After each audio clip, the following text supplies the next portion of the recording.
আজকে আসাননগর পার্টি অফিসে আমাদের বিধায়ক তারকনাথ চ্যাটার্জি এসছে, যা চলে যাচ্ছে আমি পাচ্ছিলাম না, কিন্তু পেয়েছি। দাদা একটু বলবেন যে এই যে অন্নপূর্ণা ভাণ্ডার, যুবসাথী, আমাদের আজকে আর আসাননগর এক কার্যকর্তার বাবা মারা গিয়েছিলেন, তার আজকে শ্রদ্ধা জানাতে এসেছিলাম আজাননগর বাজারে। আর আগামী দিনে ভারতীয় জনতা পার্টির সরকার প্রতিষ্ঠিত হতে চলেছে।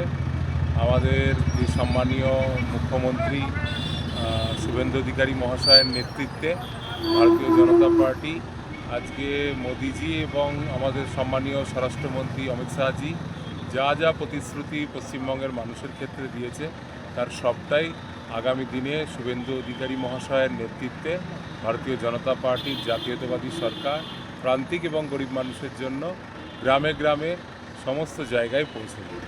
আর একটা কথা, আজকে একটা বালির গাড়ি আসছিল, আমি কথা বলেছি, বালির দাম অনেকটাই কমে গেছে। বলছে কোথাও কোনো চাঁদা নেই, কোথাও কোনো পুলিশ নেই। এটা যদি কন্টিনিউ থাকে দাদা, তৃণমূলের আমলে যে সিন্ডিকেট রাজ, তৃণমূলের আমলে যে তোলাবাজি, কাটমানি, সব ওই বালির লরি, পাথরের লরিগুলোর থেকে নেওয়া হতো জোর করে, একটা সিস্টেম তৈরি করে ফেলা হয়েছিল। সেই সিস্টেম আজকে ভারতীয় জনতা পার্টির সরকার প্রতিষ্ঠিত হওয়ার ফলে উধাও হয়ে গেছে।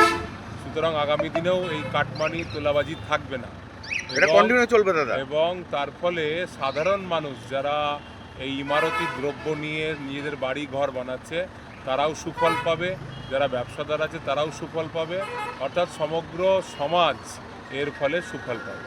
ধন্যবাদ দাদা, ধন্যবাদ, থ্যাংক ইউ দাদা।